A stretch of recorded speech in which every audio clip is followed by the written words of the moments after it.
Hello YouTube, welcome back to another Lost Ark video. My name is Blood Bow. Lost Ark has now been out in the West for over a week and appears to still be going strongly.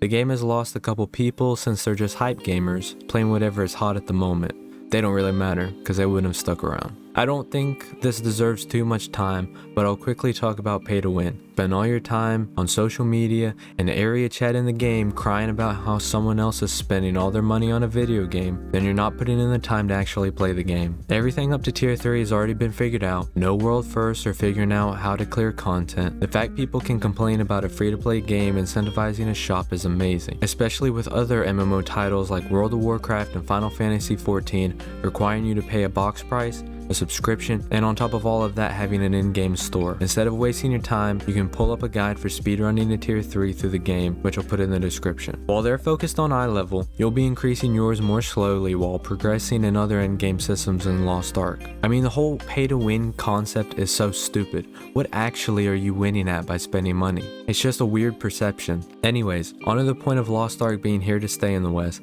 I think it's in a pretty good position. I think I've mentioned it before, but when it comes to impressions for a first-time MMO player, Lost Ark is extremely friendly and doesn't feel too overwhelming. Once 50, a lot of the consumables begin to make sense, and things like engravings, roster, cards, and many other systems explain themselves rather well. Retail World of Warcraft is horrible at onboarding new players, with old content being barren of others questing and leveling. Things like New World and Classic WoW are just too grindy for the average gamer. They aren't interested in the zero to hero story, which I didn't even feel like New World even had. I felt like you were in limbo right before the hero step. I guess gaming culture has become a lot different over the years. People don't want the upfront grind, they just want to get where it's cool. Ironically enough, WoW had similar criticisms from other MMO players in the early days, that it was too easy and held your hand, unlike Ultima Online and EverQuest. So being easy to get into seems like a plus for newer players. I'm quickly interrupting this video to say if you're watching right now, then you likely aren't subscribed.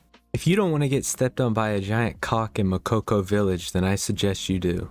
Anyways, back to the video. I think a lot of people disregard how important onboarding is for game growth. When you look at the continued success of WoW, a lot of it comes from the first 4 years. Sure, they saw some growth afterwards, but it's very slowly. Later expansions look to bring those players back through new content and catch-up mechanisms. It's way too early to know for certain how well the developers will tackle these issues, but I already feel like they have some good things in place for that. Things like your roster are shared across characters, as well as collectibles and your stronghold. So if a player wants to come back to play a new class or for new content, they won't need to redo things that on first playthrough were fun but now feel a bit more tedious. So this is really good for onboarding new players, but what about after that, once you're in the end game? Well, that's when the traditional MMO feel kicks in.